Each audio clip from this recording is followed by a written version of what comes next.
pelajari kembali oleh teman-teman kita yang belum hadir. Ya, alhamdulillahi wa kafa, sallu ala rasulillahil mustafa wa ala alihi wa sahbihi ahla sidki wal wafa. Allahumma shalli ala Muhammadin khatamin nabiyyin wa sayyidul anbiya wa ala alihi wa sallam tasliman katsira. Allahumma inna nas'aluka al-'afwa wal 'afiyah wal mu'afata daimah fid dini wa dunya wal akhirah. Praise be Allah, the Almighty, the most powerful, the most gracious and the most merciful.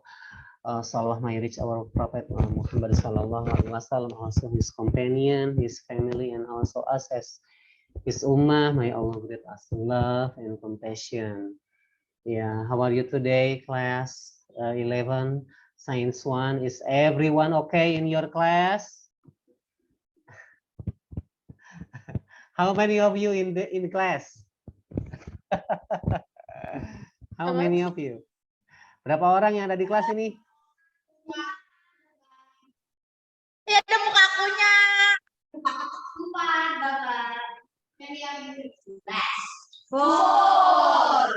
Oke. Nggak apa-apa ya, nggak semua orang di Zoom juga. Ini mungkin masih capek ngos-ngosan habis senam ya, jadi sambil rehat saja ya, kita ngobrol-ngobrol dulu ya tentang bagaimana kondisi saat ini. Ya, kondisi saat ini memang tidak bisa diprediksi ya. Kadang-kadang kita harus lebih menjaga diri, mawas diri, dan lebih aktif ya dalam beribadah, belajar, berolahraga. Karena siapapun yang ada di dunia ini ya bisa terkena ya, bisa terkena. Salah satunya di daerah Bapak sendiri ada 28 yang terkonfirmasi COVID Omikron ya, dan memang sih belum ada yang meninggal ya, tapi tetap harus istirahat Pak ya. Di kelas 11 IPA 1 ada berapa orang yang sakit? Coba chat. Kalau di suara. Dan di kamar itu ada Ola. Terus? Ada 14 Pak yang sakit Pak. Iya. Nah. Chat coba. Chat. Ya Pak, lagi Pak, nanti Pak. Ya, Nadia, kemudian siapa lagi? Ada menyusahkan. Berapa orang di rumah? Aduh, sakit aja. Saya coba siapa aja yang sakit. Siapa aja, bukan berapa. Iya. Oh. Ada yang isoman nggak? Oh ya. Siapa aja tulis. Kira-kira ini direct message, everybody saling chat. Bapak bentar. Nadia. Sambil ngobrol aja, silakan di chat aja. Nadia. Ola, Naira, Azel. Ya. Naira, Azel. Nadia. Azel. L itu mana ini? Oh, L. Nah, RK. Ya. 11 IPA 1. Ina. Nadia, Ola, Naira, Azel, Sabrina, Erva, Dewinta. Fatia, terus Nawar. Ini sisa berapa orang ini? Sabrina udah tak? Ya Allah. Tia, Vina, Rara, Fatia, Nawar, Sheila. Wah, Masya Allah. Berarti ini yang lulus seleksi ya, Nur dan teman-teman. Yang lulus seleksi alam. Yang kuat-kuat ini ya. Amalia, Nur. Siapa lagi nih? Ini yang titik sama koma siapa sih? Ini yang di Zoom ada Naswa Aulia. Meral Aulia. Masarasea, Nur Reisa, sama Giska, Bapak. Sisanya. Ya. Ya, kami udah mendapatkannya ya. Mohon datanya aja ya, ini udah ya. Jadi buat Bapak, buat absensi dan buat kami sertakan di doa-doa kami setiap sholat juga ya. Selesai sholat sunnah, sholat sunat, sholat wajib yang kita sertakan nama-nama ini supaya ya sehat lah ya, nggak mau kita ada yang sakit gitu. Dan menghadapi cobaan ini nggak harus panik dan harus gimana ya, pokoknya kita kendalikan diri aja. Pasti ada obatnya, pasti ada kesembuhannya, nggak mungkin sakit terus-menerus. Ya kami juga sebetulnya nih guru-guru sempat ada yang tumbang juga ya. Ini ada yang tumbang juga nih Pak Miftah. Kalau Bapak kemarin tumbangnya itu ya udah mulai pusing, pening gitu ya, batuk, pilek, tapi dengan istirahat ya sudah selesai gitu ya, dengan kita menjaga diri, makan makanan yang bergizi ini ya. Mudah-mudahan mah nih jajannya dikurangin tapi makan makanannya yang bergizi nih yang paling penting itu. Dan stres. Jangan stres ya. Kalau lihat teman-teman yang lain pada sakit, kitanya jangan langsung ikutan, aduh kayaknya saya the next deh. Jangan dulu gitu ya. Bapak soalnya tuh ya, di asrama tuh kan ada yang didata ya Pak di karantinanya. Terus satu orang nih balik lagi ke asrama udah sembuh, 5 orang kedatar gitu. Jadi kayak sebalik yang sebelumnya sakitnya teh. Di Ya, asrama jadi aja tinggal mungkin 15 orang lagi coba Pak yang sehat teh. Masya Allah. Sedih banget. Ya, betul betul. Jadi di kita memang apa ya, sakit-sakit itu emang perkara yang lumrah sekarang tuh ya. Satu cuaca, kedua ya satu cuaca ya, kemarin hujan sekarang panas. Kedua tingkat polusi dan banyak lagi yang mempengaruhi ke tingkat kesehatan kita. Di rumah Bapak juga giliran tuh ya, anak Bapak yang sakit, istri yang sakit, kemudian Bapak yang sakit. Pas waktu ke apotek ternyata ngantri. Jangankan di asrama nih, di luar pun kalau kalian pulang pun sama-sama aja itu. Nah, emang kayak gini ya kondisinya kita dengan pemerintah membuat PPKM, kemudian lebih dibatasi. Ini supaya kitanya bisa lebih leluasa ya dalam menghirup oksigen, bergerak gitu ya, supaya tidak banyak yang masuk lah ke dalam tubuh kita tuh. Dan perkara sakit tuh sekali lagi ya, emang harus sakit ya, karena kalau kita sakit berarti tubuh kita tuh sedang berlatih. Nah, sebaliknya kalian juga nih belajar kan bersakit-sakit dahulu ya, baru bisa kemudian kalau belajar tuh. Tubuh juga sama. Ketika tubuh ini harus sakit, berarti dia nanti kuat kemudian. Nah, berarti ini latihan kita di sini, mujahadahnya di sana ya, perjuangannya. Jadi jangan sampai dianggap sakit. Aduh, orang lain sakit, ini nih sakit, aduh sakit. Jadi kita ya jadi a priori ketakutan sendiri, stres. Nah, itu justru itu yang mematikan ya, mematikan sistem imun karena kita tidak berprasangka baik gitu ya kepada Allah. Kalau misalnya orang sakit ya udah memang gilirannya sakit ya. Kita nggak sakit alhamdulillah, itu aja ya. Insya Allah lah, mudah-mudahan ini teman-teman kita semua, aduh. Ini banyak banget. Iya, ya, nggak harus takut, Karena nggak ada yang muntah darah kan. Ada yang muntah darah? Nggak ada kan? Kalau di rumah sakit baru tapi ini belum seberapa lah ya. Kalau kita pingin syukur banget jalan-jalannya jangan ke mall tapi ke rumah sakit. Bapak pernah dulu nganterin memeriksakan anak Bapak ke rumah sakit. Anak Bapak tuh penyakitnya cuma satu tuh ya, engap gitu ya, bukan asma ya, tapi engap tuh karena banyak lendir di hidung dan di tenggorokannya. Kita pingin diuap aja loh ya. Jadi kan cuma sedikit lah ya penyakitnya tuh, nggak sama kayak orang lain. Pas waktu Bapak melihat ke samping kiri, ada yang kakinya bengkak gede banget. Pas ditanya, kenapa itu Bu? Cara habis dipatuk ular. Ngeri. Aduh ya Allah, ngeri ini. Terus satu lagi ada yang tiba-tiba ada yang teriak, ibu-ibu. Ternyata suaminya, nggak tahu keluarganya yang mungkin yang meninggal. Ya Allah, ternyata syukur banget ya kita cuma dikasih penyakit itu cuma kayak gini doang gitu ya. Dia kasih ujiannya. Orang lain, aduh Masya Allah. Ada lagi yang tiba-tiba masuk dari luar, diantar sama ambulans masuk ke UGD, sudah berlumuran darah. Aduh, ini habis kecelakaan.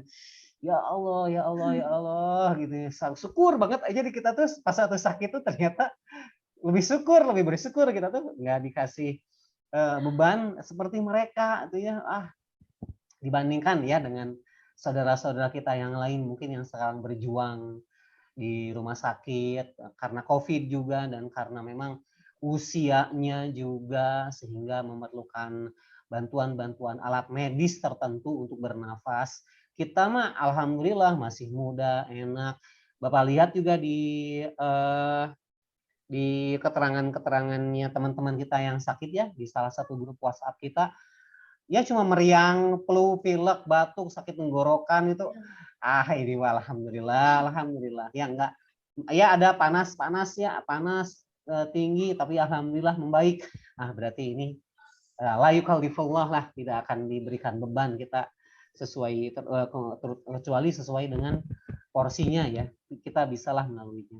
So, yang survive nih, Nur, Giska, Miralma, dan yang lainnya, selamat. Selamat untuk bisa lebih kuat. Ya gitulah pesan Bapak mah, jangan makan sembarangan, jaga kesehatan, istirahat. Ada istirahatnya nggak nih? Tidur siang. Ada? Oke, ada. Ya. Ya baik, langsung ya. Karena ya itulah yang paling penting sekarang mah, kalau pelajaran mah ya kami bisa menyesuaikan ya dengan keadaan kalian. Kaliannya lagi sakit, kami pingin pelajaran beres, wah ngaco itu. Ya nggak bisa ya. Kalian lagi sakit, kami guru-guru harus menyesuaikan pembelajarannya. Jadi lebih disesuaikanlah dengan kegiatan kalian. Jadi ada kegiatan untuk bisa menambah materi dan ada juga untuk beristirahat ya. Nah, jadi Bapak ingin mengulangi dulu yang kemarin yang sudah kita pelajari ya. Sebetulnya ini sudah semua ya sistem pernafasan. Adapun hal baru yang akan kita perbaiki hari ini ya, lengkapi hari ini adalah tentang kelainan ya. Kelainan sistem pernafasan. Ya, kita diskusi dulu. Masih ingat ini organ-organnya apa aja? Kan Apa ya? apa aja? Bebas lah, nggak usah ngurut. Nih, yang di sini aja kelihatan apa aja nih. Nih, apa? Apa? Rong. Rong. Bukan tempat ngorong. Hidung. Rong. Rongga. Bukan tempat ngorong ini. Rongga hidung. Ini rongga.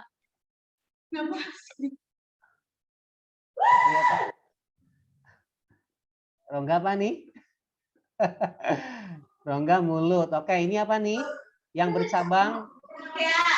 Trakea. Ini bronkus. Kemudian cabangnya bronchiolus. Bagus. Ini yang kayak anggur. Bagus sekali. Alveolus ya.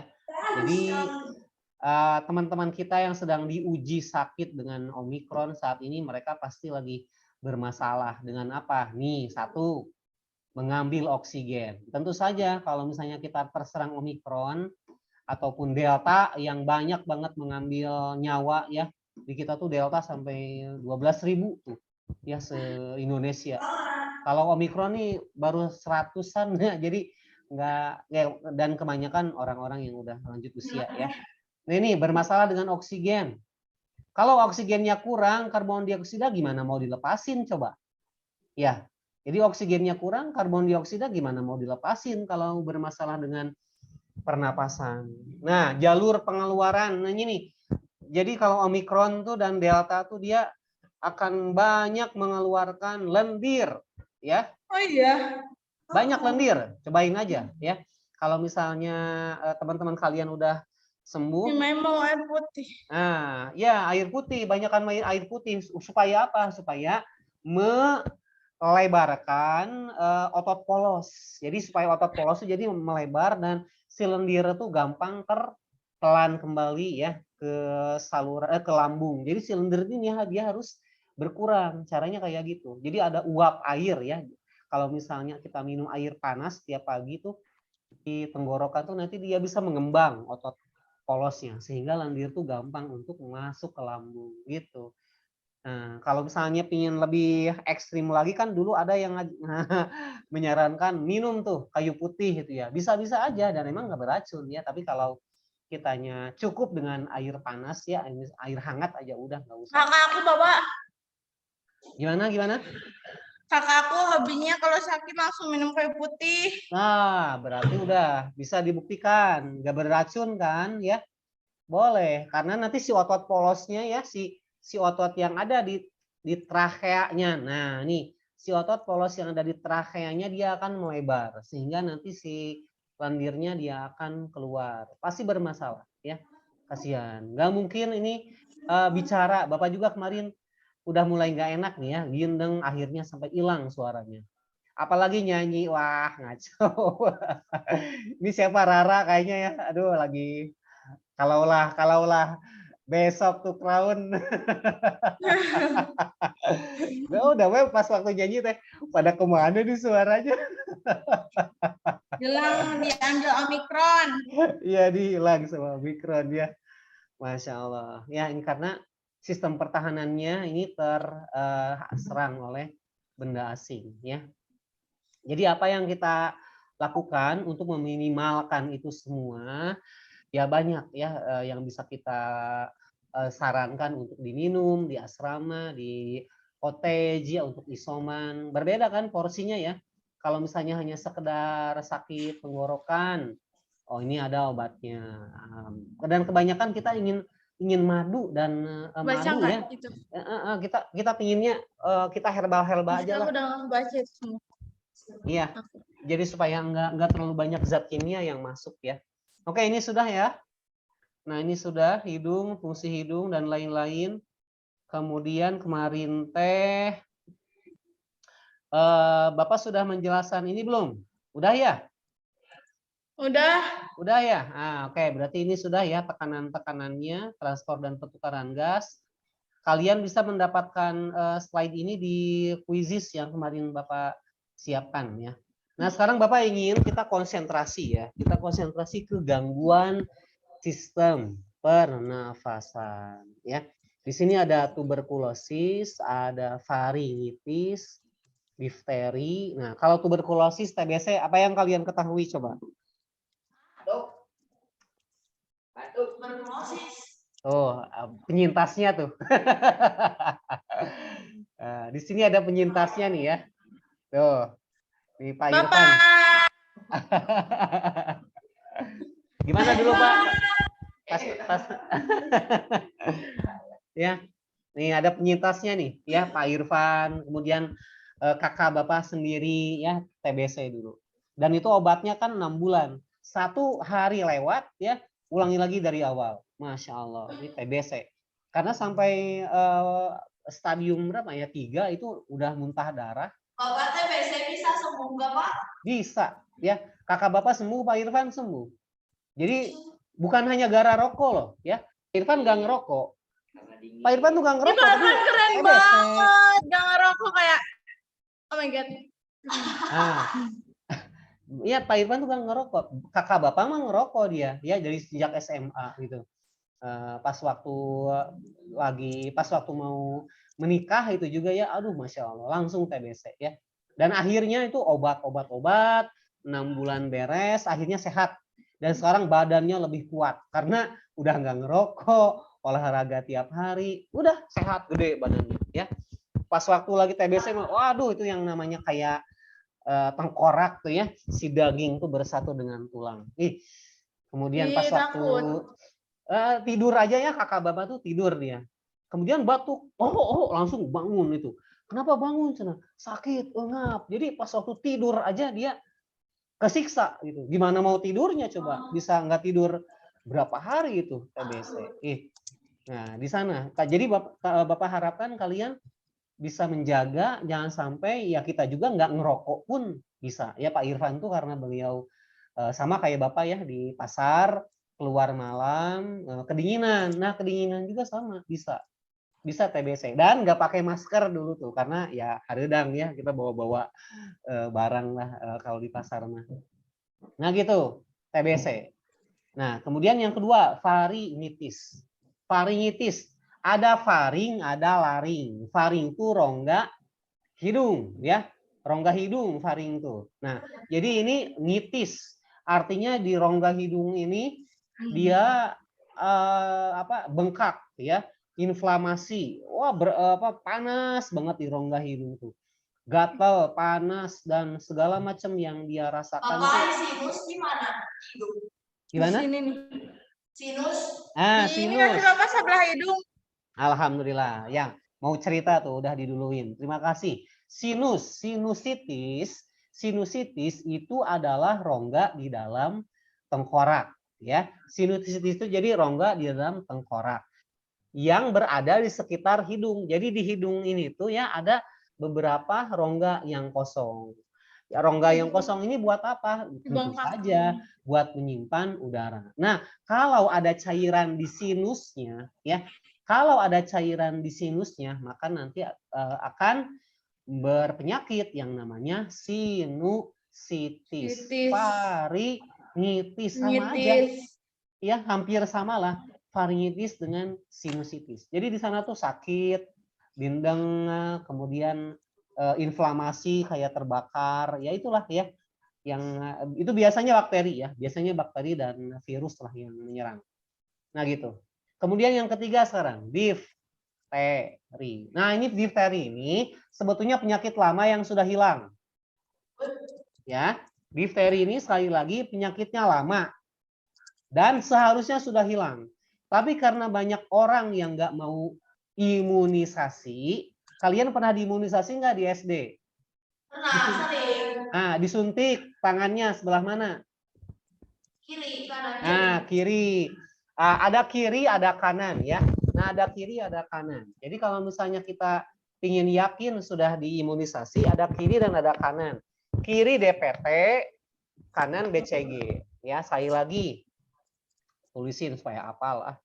Kiri ya DPT, kanan BCG. Nah, kalau kiri DPT difteri, pneumonia, tetanus. Jadi di kiri ini sudah ada imunisasi difteri. Ya, difteri. Difteri itu bisa mengakibatkan kematian. Kok kematian? Gimana caranya? Karena dia menutup lubang pernapasan. Jadi menutup trachea.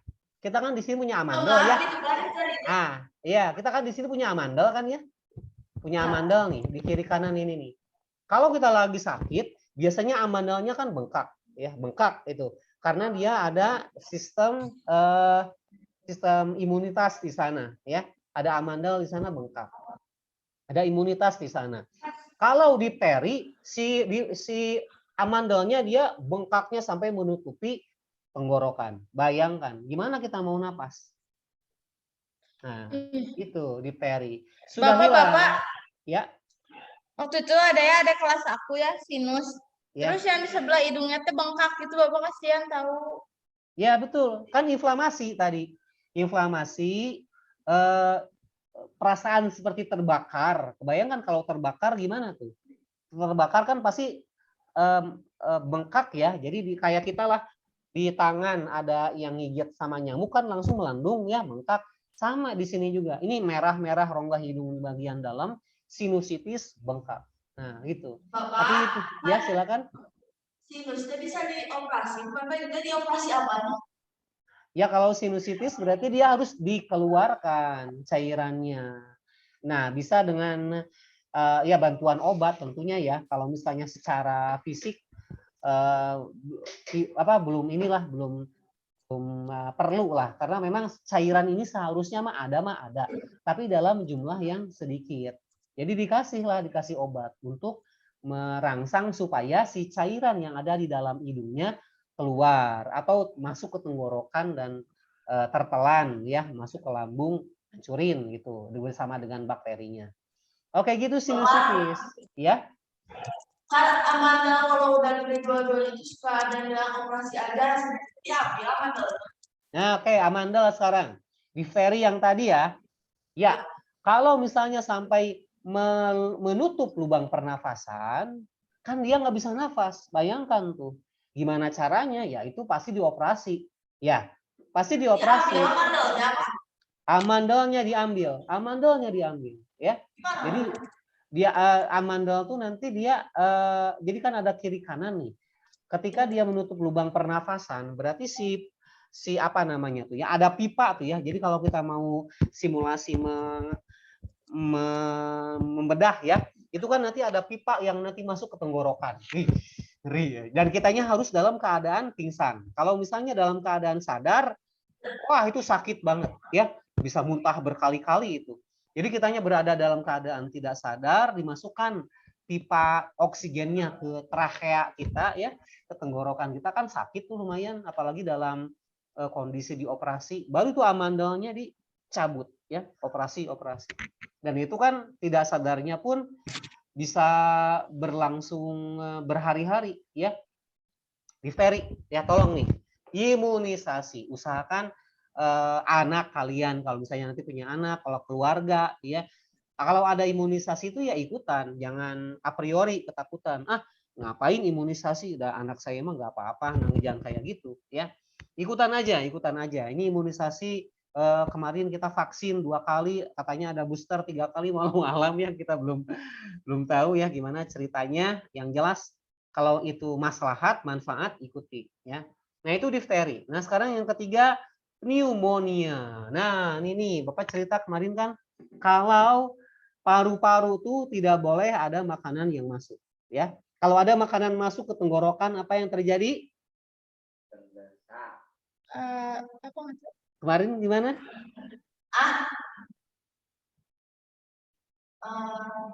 Kalau ada makanan yang masuk, langsung dikeluarkan dengan metode apa kemarin tuh?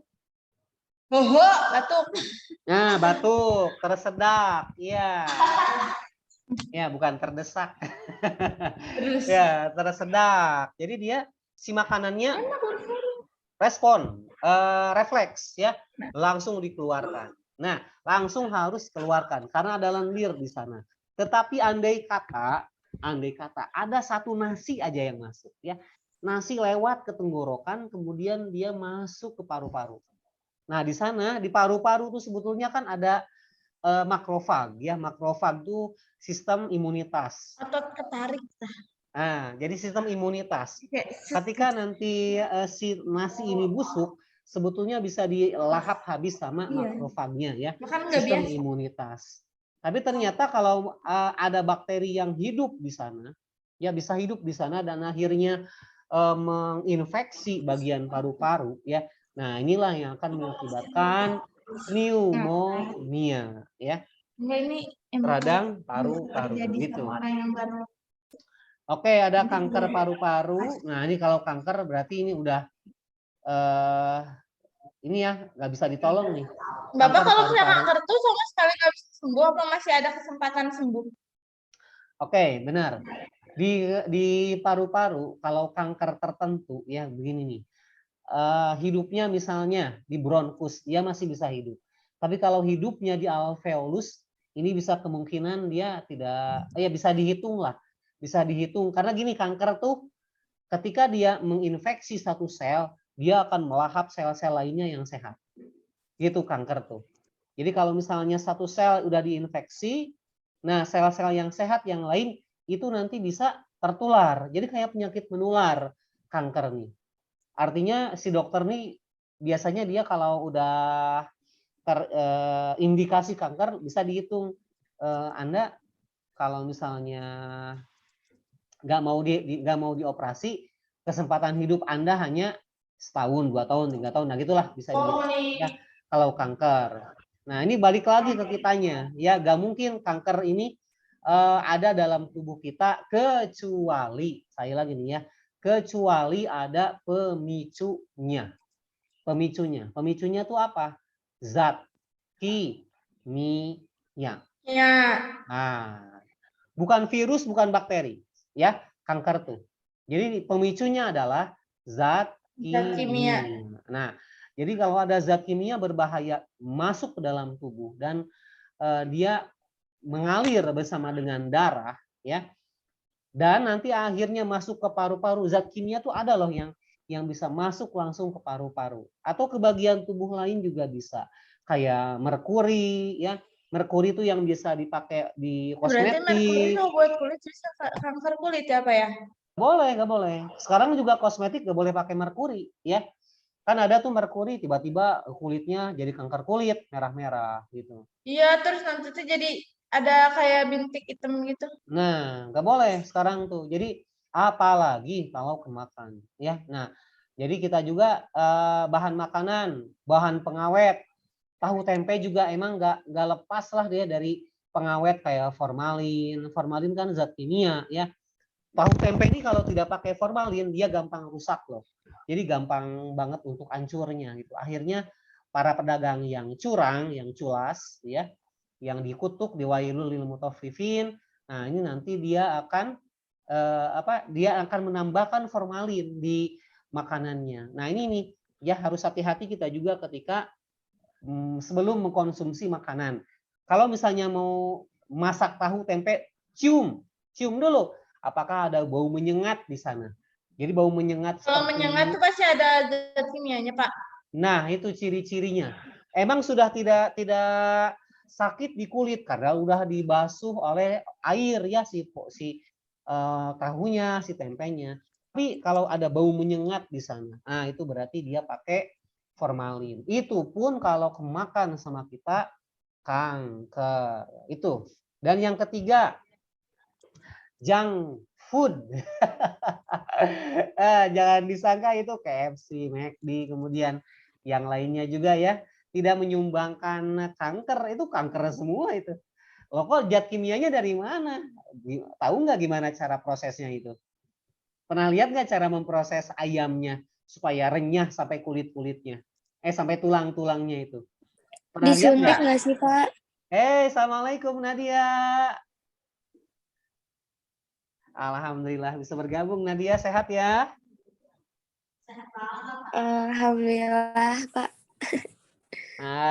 Sok-sok Dulu teman. lah, dulu sehat weh, kajian lah. Ya sambil beristirahat ya Nadia ya. Ini suaranya udah. Sehat, Pak, sampai kira kau rumah lah, Pak. Diam. Suaranya belum normal itu ya. Belum Iya, kelihatan Pak. ceria nih. Ya sambil menikmati aja ya ilmunya nih. Oke, balik lagi ya ke kanker. Junk food. Boleh nggak? Boleh, tapi jangan terlalu banyak. Don't eat too Dan much gimana ya, Pak, junk food-nya candu, Bapak? Nah, itu karena itu kecanduan itu dari mana coba? Kecanduan itu dari mana coba? Nah, ya yang rasanya gurih kayak ciki dan lain-lain, itu ada zat kimia yang berbahaya.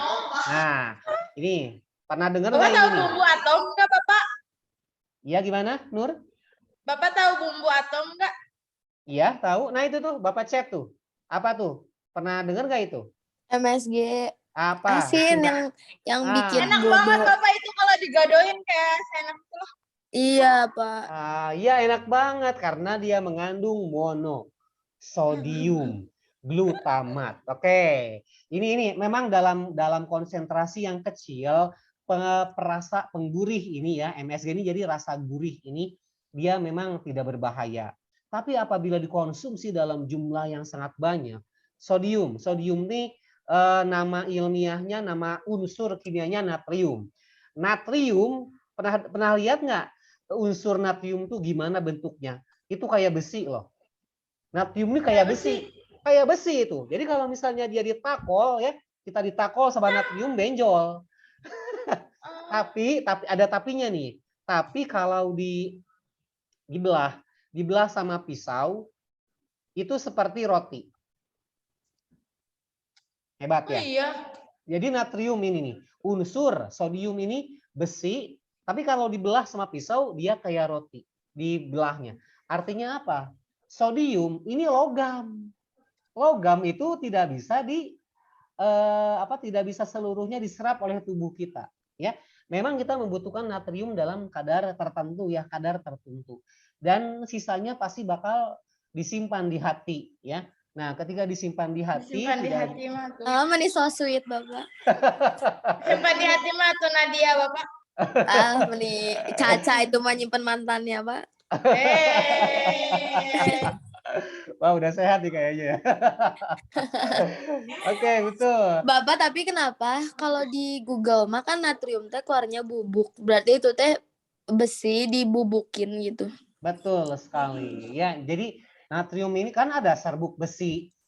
Ya, serbuk besi. Nah, sama aja. Natrium juga dia dalam padatan, dalam kondisi padat ya, dia akan bisa dicerna ya, dia akan bisa diserap dalam kadar tertentu. Kita butuh natrium loh. NaCl, natrium klorida. Apa itu? Rumus kimia apa? Lupa lagi. Natrium klorida sering banget kita makan nih. Kalau nggak ada ini, kayaknya masakan nggak enak. Apa tuh? MSG. Bukan, beda lagi. Kan monosodium. Nah, ini sama Garam, sodiumnya. Garam, bagus sekali. Itu kan garam. Natrium tuh garam. Kita serap kan dalam bentuk NaCl kita serap. Tapi kalau Na-nya doang, ya Na-nya doang. Nah, ini yang berbahaya. Disimpan di hati, kalau misalnya meracuni, ya udah kayak nyimpen mantannya Nur tuh. Kayak nyimpennya mantannya Nur itu jadi beracun ya. Oke. Jadi gitu. Untuk itu kanker ini bisa dipicu oleh makanan-makanan seperti junk food karena banyak sekali MSG sehingga harus dikurangi ya. Boleh sih seminggu misalnya berapalah sekali gitu ya.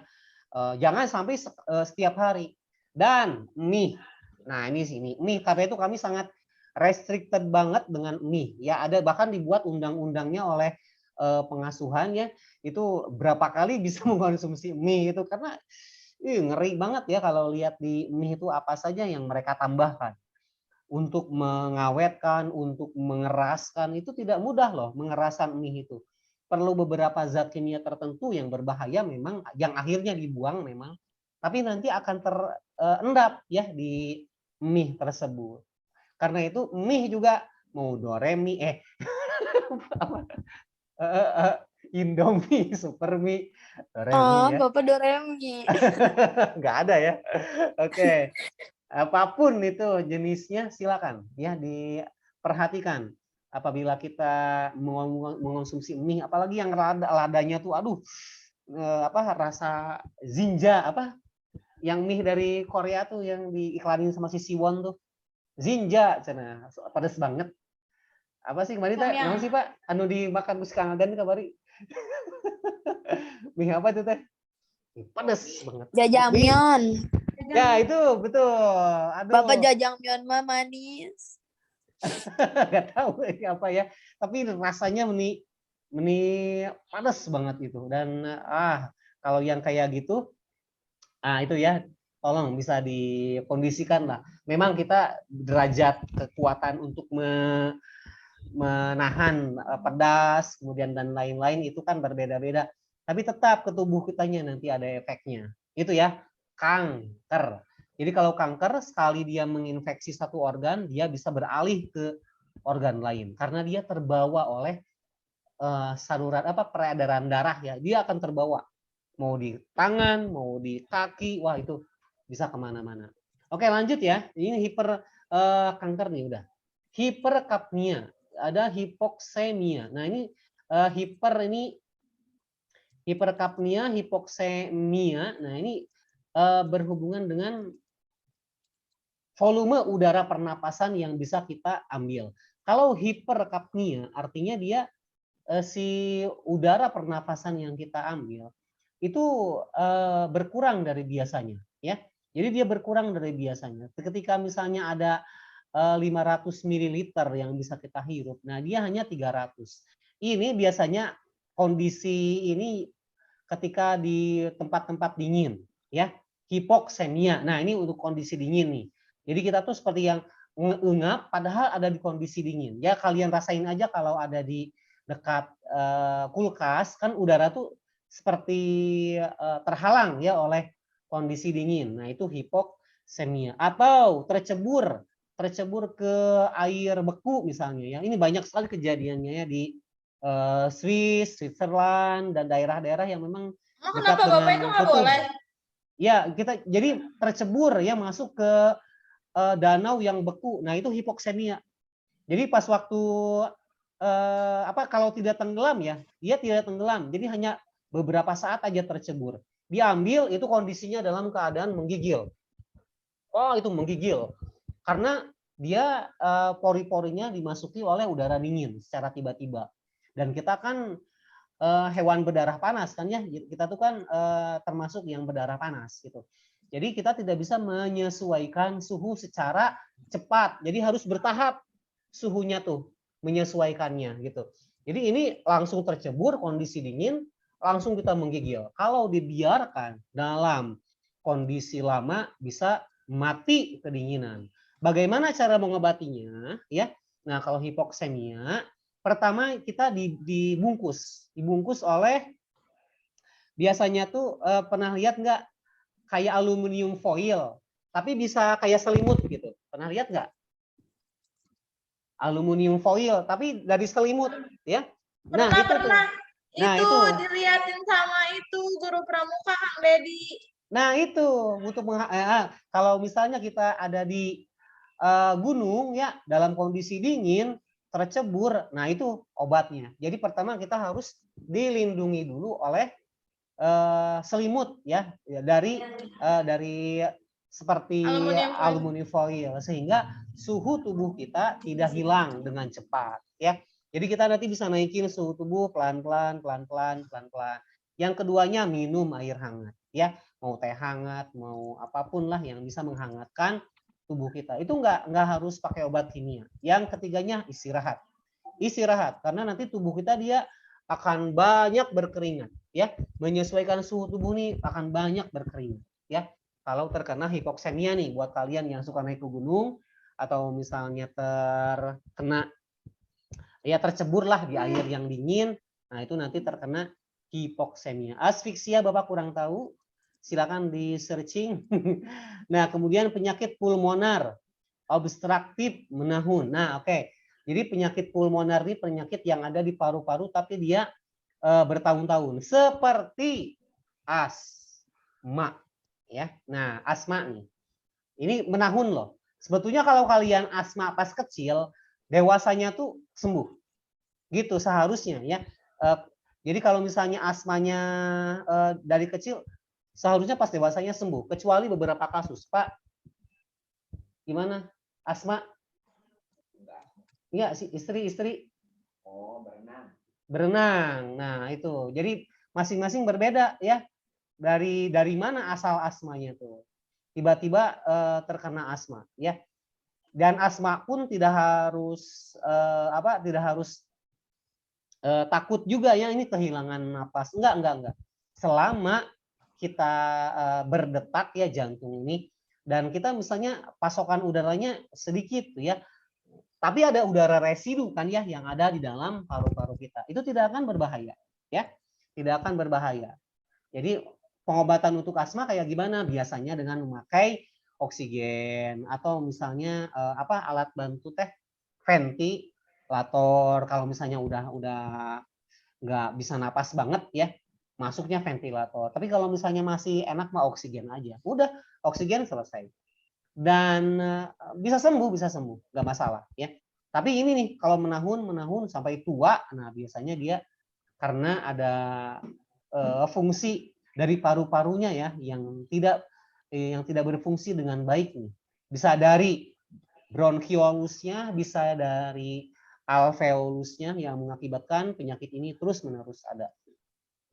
Kemudian dyspnea dan apnea ini jadi ketika tidur ini susah bernafas ya. Tiba-tiba pas tidur langsung bangun karena nafasnya tiba-tiba terhenti. Nah, ini juga kebanyakan gara-gara sistem saraf ya. Nanti kita belajar ini di sana. Jadi ini sebetulnya psikologis sih ini ya. Kalau apnea sama dyspnea ini kebanyakan psikologis itu. Jadi ketika dia ada rasa ketakutan yang sangat tinggi, misalnya ketika misalnya udah nonton film horor ya, tiba-tiba takut terbawa mimpi, pas waktu lep dia tidur bangun lagi, langsung napasnya tersengal-sengal. Nah ini nih, dyspnea, apnea ini kebanyakan ya psikologis. Oh, Tapi kalau misalnya yang kayak mimpi jatuh gitu, masuknya situ juga Pak. Nah, ketika mimpi jatuh, ya jatuhnya tuh kan seperti lambat atau cepat nih? Lambat atau cepat dulu nih? Cepet kayak juara. Nah, tapi kalau lari gimana? Pas waktu tidur kalau lari gimana? Kayak yang lambat banget gitu kan? Ya. Iya. Nah, itu anehnya kan? Gitu. Jadi kalau jatuh serasa cepat, tapi kalau lari di mimpi itu kita rasanya aduh nggak nyampe itu ya. Udah lari sekuat Iya. tenaga juga tetap aja dikejar sama si Palak ya dari belakang. Misalnya. Nah, akhirnya kita kan pas waktu bangun tuh langsung tergopoh-gopoh capek. Nah, ini ya salah satu dari gangguan tidur sebetulnya ya. Dyspnea sama apnea nih kebanyakan secara psikologis. Tapi ada nggak yang dari fisiknya sendiri? Bisa juga ya, bisa juga misalnya dari tarikan otot ya. Kita kan punya tarikan otot di sini tuh yang kemarin tuh pektoral ya. Interkostal. Interkostal itu jadi otot yang menyambung dengan paru-paru di dada ya. Ada left interkostal sama right interkostal. Kalau lupa lihat video yang kemarin tuh. Jadi di sini tuh si paru-paru si otot tuh kan dia narik paru-paru supaya mengembang, mengempis gitu kan. Nah, kalau gangguannya terjadi di otot ya secara fisik, nah itu bisa mengakibatkan ini juga. Jadi tiba-tiba si ototnya tuh kan otot interkostal tuh dia secara sadar ya, sebetulnya secara sadar ya dikerjakannya itu dilakukannya. Tapi kalau otot untuk bernafas di paru-paru dia bekerja secara tidak sadar. Nah, ini nanti dia antara sadar dan tidak sadar ini kalau misalnya tidak seimbang, jadi pas waktu dia narik napas pertama-tamanya normal pas mau tidur tuh. Pas waktu tidur dia kehilangan kontrol karena sistem sarafnya tidak berjalan ya. Nah, ini juga secara psikologis bisa ya, secara biologis pun bisa ya untuk gangguan tidur. Dan nah ini yang terakhir, influenza, parainfluenza, flu burung, SARS, COVID. SARS tuh COVID nantinya ya. Nah, ini buat kalian yang baru tahu nih. SARS, Severe Avian Influenza Syndrome ini sebetulnya flu burung. Avian ada di sana. Ya. Nah, jadi SARS tuh kita cikal bakalnya COVID. Ada lagi nanti MERS, MERS yang dulu pas waktu bulan haji tahun berapa sih Pak? MERS tuh? Bulan tahun 2000 berapaan lah. 2010 kesinian lah. Itu kan jemaah haji kita tuh sampai banyak sekali bertumbangan sakit dan tidak bisa menjadi haji, dan akhirnya ada juga yang meninggal gara-gara ini virus ini MERS ya, MERS dan SARS. Nah, COVID pun berasal dari sini ya, dari nanti kita melihat ada beberapa varian sebelum Omicron, Polytron dan lain-lain ya. Nah, jadi ada SARS, ada SARS COVID, ada SARS COVID, kemudian ada COVID, barulah nanti ada COVID-19, kemudian masuk ke alfa, beta, gamma, delta sampai sekarang ya. Nah, di sini nih banyak spekulasi yang terjadi karena MERS dan SARS ini bisa disembuhkan ya sebetulnya ya. Jadi kalau MERS dia untuk kita yang masih muda itu nggak masalah, hanya sesak nafas, bener-bener sesak ya, sesak nafas, panas tinggi biasa, dan akhirnya istirahat, makanan cukup, udah selesai. Tapi kalau yang udah tua, nah ini harus pakai oksigen. Oksigennya sedikit berarti yang nggak kebagian dia meninggal gitu. Tapi kalau SARS ya, nah ini nih bisa disembuhkan. Tapi kalau tidak ditangani dalam kondisi dengan cepat ya, dengan cepat ini SARS. Dalam hitungan jam loh SARS tuh. Satu kena SARS, kemudian dia dibiarin aja ya. Jadi nggak ke rumah sakit, nggak ke dokter. Hitungannya hitungan jam, 10 jam dia bisa meninggal kalau SARS. Nah, masuk ke COVID, nah ini udah mulai kan yang tadinya ganas banget, tambahin sama COVID. Jadi lebih ganas. Itu yang mengakibatkan gelombang pertama ini sampai jutaan ya yang meninggal. Berapa juta tuh Bapak lupa lagi, padahal suka dicari ya. Gelombang pertama tuh sampai jutaan. Dan di COVID-19 alfa, beta, gamma barulah terjadi penurunan angka kematian ya. Jadi penurunan angka kematian karena kita sudah berusaha sedunia ini, berusaha semaksimal mungkin mencari vaksin pertama. Vaksinnya sudah pernah kita carikan ya di pas waktu kalian kelas 10 nih, ada vaksin Moderna, ada vaksin apa kemarin tuh yang ditolak tuh, yang sih Pak yang ditolak tuh vaksin karena ada kelainan tuh di otak. Apa? Nggak Kemudian tahu. ya gimana? Nggak tahu Bapak. Nah, ya banyak sekali vaksin tuh. Tapi vaksin yang pertama dipakai itu adalah Moderna, ya.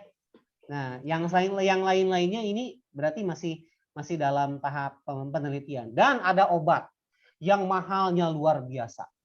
Namanya, coba ada yang bisa baca nggak? Gimana tuh? Bacanya gimana coba? Bahasa apa ini? Ini obatnya ya. Temukan. Remdesivir. Nah, jadi banyak sekali ya ini obat. Tapi ini salah satu obat yang disinyalir ampuh banget dan memang ampuh banget dan harganya pun luar biasa mahal ya karena dibuatnya oleh mereka yang membuat COVID. Remdesivir ya, remdesivir. Ini obatnya mahal banget dan memang pas waktu yang minum obat ini langsung sembuh dalam hitungan hari lah. Ya, tidak sampai berbulan-bulan dan tidak ada bekasnya sama sekali. Ini remdesivir dan yang buatnya pasti yang membuat COVID-nya nih ya. Bapak nggak akan ngomong siapa. Takut dispekulasi ya. Nah, jadi gitu. Obat-obat ini sudah ada, tapi hanya mereka tertentu kan yang bisa mengaksesnya. Kan ini pertanyaan besar. Kalaulah untuk kemanusiaan ya, yang namanya obat, vaksin, ya gratisin itu ngapain dijual-jual ya. Kemudian pas waktu awal-awal COVID, masker langka, nggak ada di mana-mana, mall pada penuh, wah terjadi kepanikan yang luar biasa tuh ya. Wah itu ngapain kayak kiamat aja tuh ya, dan banyak orang beralih banyak pingin tobat, ya itu sih sisi positifnya di sana ya. Dan ya kita lah ya yang menentukan apa yang akan kita lakukan gitu. Ketika menghadapi kondisi seperti itu kan kita udah survive, alhamdulillah ya. Tidak ada teman-teman kita yang kehilangan teman kan ya. Semuanya kelas 11 angkatan ini alhamdulillah sehat-sehat semua. Dan kelas 10 juga saat ini sudah sehat semua, alhamdulillah. Kelas 12 juga nggak ada yang meninggal kan. Alhamdulillah. Enggak. Ya kita dalam keadaan kondisi sehat walafiat. Ini merupakan anugerah yang luar biasa ya. Kalau kita lihat di sekolah lain ada yang meninggal, ya karena mereka ya salah satunya komorbid dan ada juga yang nggak kuat ya fisiknya. Ketika gelombang pertama tuh, ini luar biasa, ketakutan di mana-mana. Ya emang sih, ya kita juga di rumah aja nggak kemana-mana. Memang pada saat itu tuh lagi kuat-kuatnya COVID. Nah saat ini jangan dianggap nggak kuat, tetap ya Omikron dan anak-anaknya ya Omikron, Abikron. Ini nih si Uminya datang, nanti Abinya tuh ya bulan depan. Nah jangan dianggap tidak berbahaya, tetap ya kita rasakanlah sendiri bagaimana efeknya di nafas. Memang seperti flu, pilek biasa, tapi jangan diremehkan. Tiba-tiba aja kita kehilangan kehilangan sesuatu lah. Aduh, kenapa jadi berat banget nih nafas? Aduh. Nah, kalau udah mulai kayak gitu ya Nadia, teman-teman yang lain yang menyaksikan. Nah, ini tolong sesegera mungkin berkonsultasi dengan dokter ya. Ketika dirasa berat banget. Kalau Nadia gimana sekarang nafas? Enak? Enak Pak, cuma tenggorokan sakit. Terus kemarin pas PCR positif. Iya betul, masih enak lah kalau misalnya nafasnya tidak terganggu ya. Masalah di tenggorokan itu biasa ya karena memang di sana sistem pernafasan kita tuh dilengkapi juga dengan sistem imunitas. Jadi lagi bertarung gitu ya di tenggorokan kita tuh. Karena itu ada rasa sakit, ada inflamasi ya, bengkak di sana. Emang harus ada di sana. Karena ketika kita sudah berhasil melalui ini, kita akan bertambah kuat. Ya, jadi penyakit ini sisi baiknya, ketika nanti kita sudah sudah sehat, kita akan bertambah kuat. nenek moyang kita dari awal Nabi Adam ya sampai 7 turunan kita lah ke belakang ya. Mereka sudah merasakan sakit berbagai macam virus, bakteri yang berbahaya maupun yang tidak, itu ada dalam tubuh mereka. Dan hebat ya, itu diwariskan kepada kita. Itu diwariskan kepada kita. Artinya nanti kalau Nadia punya anak, cucu, ya cicit ke bawahnya, Bapak beli berarti Nadia tuh masih lama. Gisi, weh mau langsung gitu ya. Si Bapak serem banget. Nah, itu akan mewarisi gen untuk memberantas COVID dan virus bakteri lainnya. Nah, itu sisi lainnya itu ya. Jadi gen kita tuh sebetulnya kuat banget kalau kita banyak terserang penyakit ya. Nggak mungkin Allah tuh menciptakan segala sesuatunya sia-sia. Rabbana ma khalaqta hadza batila. Jadi pasti ada hikmahnya yang bisa kita ambil gitu. Ya. Jadi sekali lagi ini di influenza memang saat ini ya COVID-nya yang lagi ya banyak menguji kita, dan itu sebetulnya tidak bermasalah kalau kita bisa menjaga kondisi tubuh kita dalam keadaan fit. Kalaupun sakit, nah itu tuh diikuti saja apa saran-sarannya ya, obat ini, obat itu, istirahat. Nah, itu ya, tidak boleh makan ini, makan itu. Benar ya, memang kalau kitanya lagi banyak dahak-dahaknya ya, ini pasti ada pantangan, nggak boleh dimakan. Itu diikuti. Oke, kalau Nadia, saran dari dokter gimana nih? Kemarin mah kan pas datang ke dokter Tepa, demam Nadia tuh 394. Oke. Terus dokter tuh udah kayak kaget gitu, kayak ini mah harus ditanganin banget. Kan gejala tipes kan, Pak. Tapi Nadianya teh malah gak mau diem, Nadia teh masih ketawa-ketawa, masih mundar-mandir di rumah sakit. Jadi si dokternya tuh ngomong gini, ini teh kamu gejala tipes, tapi apa saya salah diagnosis ya, katanya gitu. Malah diejek berapa. Masya Allah, ya bagus lah. Ya. Ya udah deh, tapi kata dokternya nggak Pak. Ya tadinya kamu mau dirawat Pak, tapi karena Nadianya macet deh, jadinya cuma disuntik nutrisi aja. Oke, alhamdulillah. Ya, betul ya. Dokter juga mereka menilai secara medis, secara angka kan ya, angka data yang mereka ambil gitu. Tapi secara psikologis kita nggak tahu ya, tiba-tiba aja apa yang tadinya disangkakan meninggal pun sampai sekarang masih hidup ya. Jadi dokter pun yang tidak bisa menyarankan secara data ya, dia harus melihat juga bagaimana kondisi psikologisnya. Ini mah udah di rumah, dia nggak harus dirawat. Alhamdulillah ya. Kalau di rumah sakit mungkin nggak enak ya, karena harus sendiri dan menghadapi berbagai macam siksaan itu. Kerasa loh. Betul, ya. Pak. Kalau di rumah sakit itu jangan dianggap senang, enggak, justru disiksa kita ya.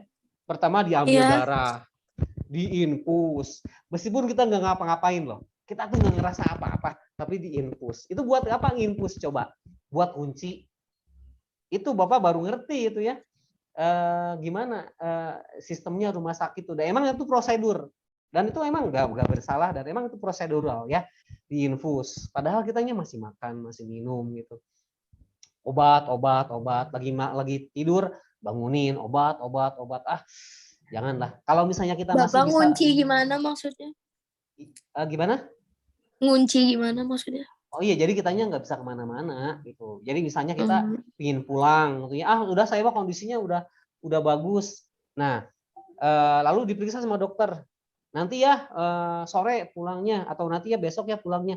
Tapi saya ingin pulang sekarang. Selama infusnya masih ada di kita kan nggak bisa cabut sendiri. Bahaya ini, nanti darahnya ngalir terus gitu kan. Nah, jadi harus sama mereka. Jadi dikunci gitulah. Ya ini mah obrolan kita aja, ini mah ya, nggak harus diceritakan ke orang lain gitu caranya gitu. Tapi emang prosedural ya, emang prosedural lah. Diinfus tuh kalau orangnya nggak bisa makan banget, baru dia diinfus. Jadi misalnya kerongkongannya tidak bisa menelan, nah itu baru infus ya, atau harus pakai selang makannya. Nah, itu baru infus gitu. Ada prosedural di sana. Kalau misalnya nggak apa-apa mah tiba-tiba diinfus. Nah, ini ada apa ini? Gitu. Ya, jadi usahakan alhamdulillah di rumah dan kita bisa tenang lah kalau di rumah tuh yang jaga kita kan ayah ibu yang tahu siapa kita dari kecil sampai besar, tahu kebiasaannya, tahu gimana kalau misalnya bohong sakit ya itu ya. Nah, kalau di rumah sakit mah kita misalnya bohong tuh ya, aduh, kata dokter tuh operasi. Bener itu langsung dioperasi. Bahaya gitu, bohong-bohong di rumah sakit. Wah. Oke, lanjut ya, ini sedikit lagi, 15 menit lagi. Nah, oke, ada beberapa hal, ada beberapa teknik yang bisa kita pergunakan apabila kita mengalami gangguan pernapasan, terutama gara-gara penyakit yang tadi ya. Dan ini sudah harus medis lah, bantuan medis. Ada tracheostomy, pembuatan lubang pada dinding alveolus. Oke, gini. Ada yang celaka ya, misalnya ketabrak mobil ya. Ketabrak mobil, kemudian paru-parunya retak ya. Paru-parunya ini retak nih si lubang di paru-parunya. Dia nggak bisa, jadi si paru-paru kirinya misalnya dia masuk ke dalam. Bagaimana caranya? Pertolongan pertamanya itu dilubangin. Jadi disobekin ya, disobekin, kemudian dadanya di antara celah-celah tulang itu ya, celah-celah tulang rusuk itu kan ada yang bisa dimasukin ya, ada yang bisa dimasukkan tuh celah selangnya. Nah, itu langsung ditembus pakai pisau bedah, kemudian langsung dimasukkan ke sana selangnya.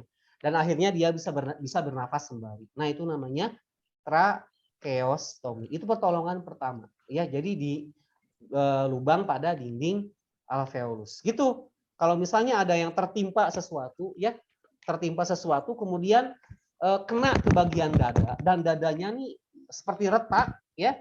Nah, itu pertolongan pertamanya, tracheostomy. Yang kedua ini nih, dibolongin tenggorokannya yang ini nih. Nah, lihat nggak orang yang dibolongin tenggorokannya ini? Sebelah sini nih. Aduh, ngeri ya. Jadi di sini juga sama tracheostomy.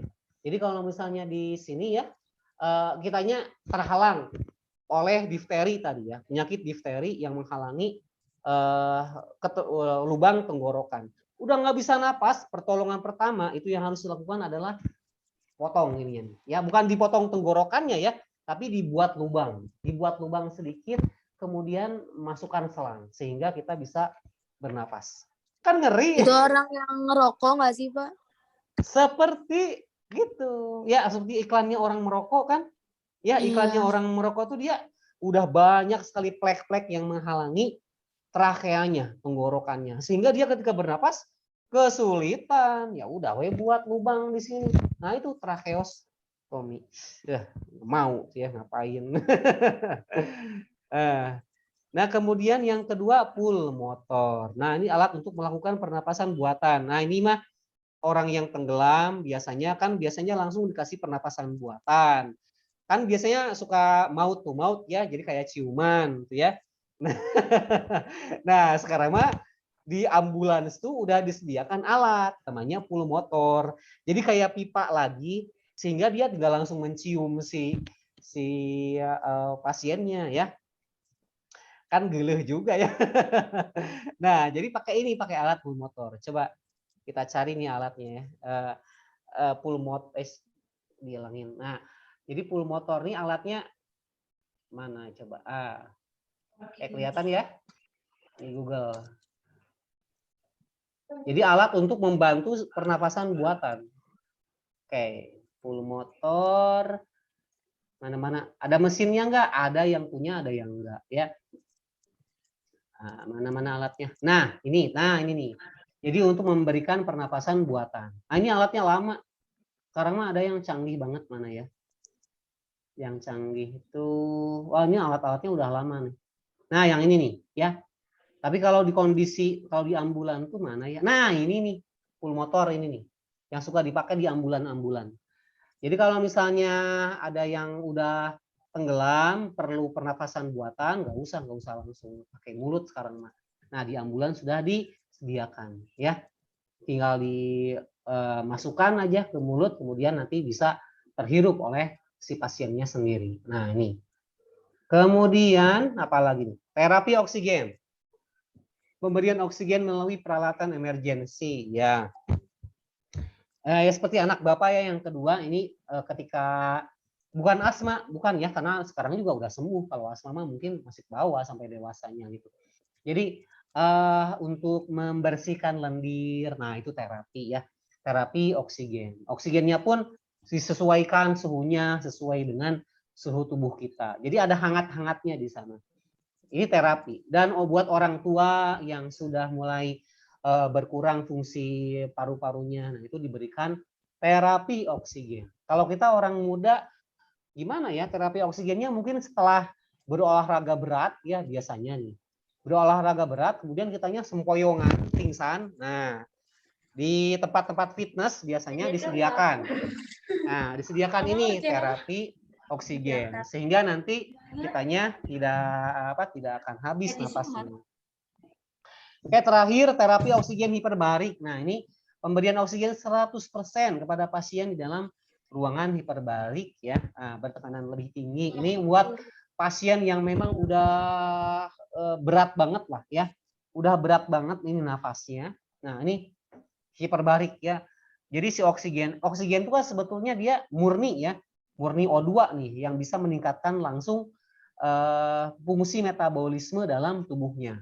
Kalau kita kan ini udara biasa bercampur ya dengan gas-gas lain. Nah, kalau di terapi oksigen hiperbarik ini 100% ini oksigennya, sehingga orang yang sedikitnya asmanya menahun kayak tadi, atau misalnya nafas berat ya, apnea itu ya.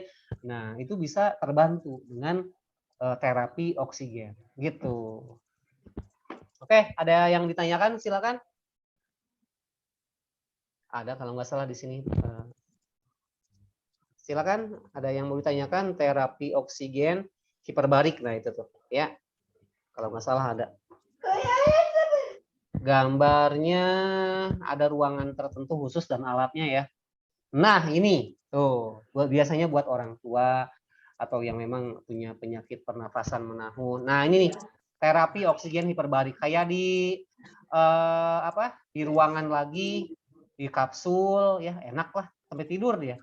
Atau ini mah masih bisa ditangani ya dengan dengan hanya duduk dan berada emang di ruangannya ya harus ruangan khusus ya, karena tidak boleh tercampur dengan oksigen gas-gas lain.